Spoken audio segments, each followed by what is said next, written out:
اللہ الرحمن الرحیم۔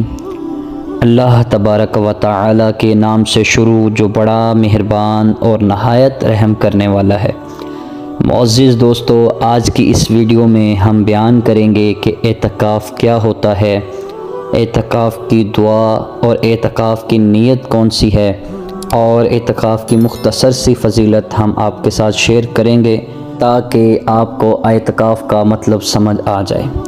معزز دوستو، اعتکاف کیا ہوتا ہے؟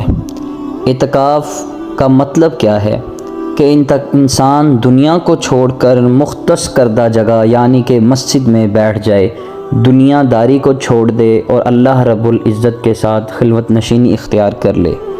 معزز دوستو، اعتکاف 3 قسمیں ہوتی ہیں۔ نمبر 1 سنت، نمبر 2 نفل اور نمبر 3 واجب۔ رمضان المبارک کے آخری عشرے میں 10 دن کے اعتکاف کو سنت اعتکاف کہا جاتا ہے۔ معزز دوستو، نبی پاک علیہ الصلاۃ والسلام رمضان المبارک کے آخری 10 دن لازماً اعتکاف پر بیٹھا کرتے تھے۔ حدیث مبارکہ میں یہاں تک ایک بات آئی ہے کہ نبی پاک علیہ الصلاۃ والسلام نے ایک دفعہ رمضان المبارک کے آخری عشرے میں 10 دن اعتکاف پر نہیں بیٹھے، لیکن اگلے رمضان المبارک آنے والے سال کے اگلے رمضان المبارک میں نبی پاک علیہ الصلاۃ والسلام نے 20 دن کا اعتکاف کیا۔ کہ اعتکاف کتنا ہی اہم جز ہے، اعتکاف سنت ہے رمضان المبارک کے آخری 10 دن بیٹھنا، یہ نبی پاک علیہ الصلاۃ والسلام کی سنت۔ اعتکاف بڑی ہی شاندار عبادت ہے۔ اعتکاف میرے نبی پاک علیہ الصلاۃ والسلام نے بھی کیا اور صحابہ کرام نے بھی کیا، اور اعتکاف بڑی ہی عظیم عبادت۔ معزز دوستو، ہم بات کرتے ہیں اعتکاف کی دعا کی۔ تو اعتکاف کی دعا یہ ہے: بسم اللہ دخلت علیہ توکلت ونویت سنت الاعتکاف۔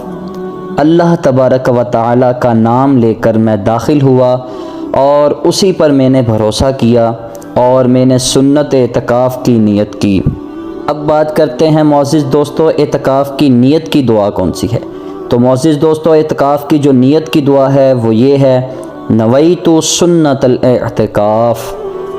معزز دوستو، اعتکاف کی چند شرائط ہیں جن کا خیال رکھنا بہت ہی ضروری ہے۔ اعتکاف کی پہلی شرط کہ مسجد میں مختص جگہ ادا کرنا چاہیے، وہ مسجد ہو، لیکن علماء کرام اس بات پر اتفاق کرتے ہیں کہ عورتیں گھر میں اعتکاف ادا کر سکتی ہیں۔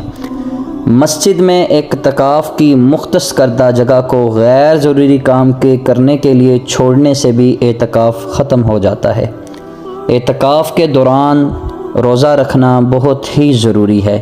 اگر کوئی ایسی بیماری جس کے باعث روزہ رکھنے سے مشکل درپیش ہو تو آپ روزہ چھوڑ سکتے ہیں۔ معزز دوستو، اعتکاف کے دوران غیر ضروری گفتگو کرنے سے بھی منع کیا گیا ہے۔ اگر دنیاوی معاملات کوئی ڈسکس کیا جائے تو اس سے بھی اعتکاف ختم ہو جاتا ہے۔ ہاں، البتہ قرآن پاک کو سیکھا جائے اور سکھایا جائے، اور اس کے علاوہ اسلامی معلومات پر یا اسلامی معاملات پر گفتگو کی جائے یا سیکھنے اور سکھانے کی غرض سے، تو اس سے آپ کا اعتکاف نہیں ٹوٹتا۔ اللہ تعالیٰ سے دعا ہے اللہ تعالیٰ ہمیں اس پر عمل کرنے کی توفیق عطا فرمائے، اور ماہ مقدس کے مہینے میں اللہ رب العزت ہمیں اس مہینے کی بابرکت اور رحمت سے ہمیں محروم نہ کرے۔ اللہ رب العزت اس ماہ مقدس کے صدقے ہم سب پر اپنا رحم و کرم فرمائے۔ معزز دوستو، ہمارے اس چینل کو ضرور سبسکرائب کیجیے گا تاکہ تمام آنے والی ویڈیو آپ تک پہنچ سکے۔ شکریہ۔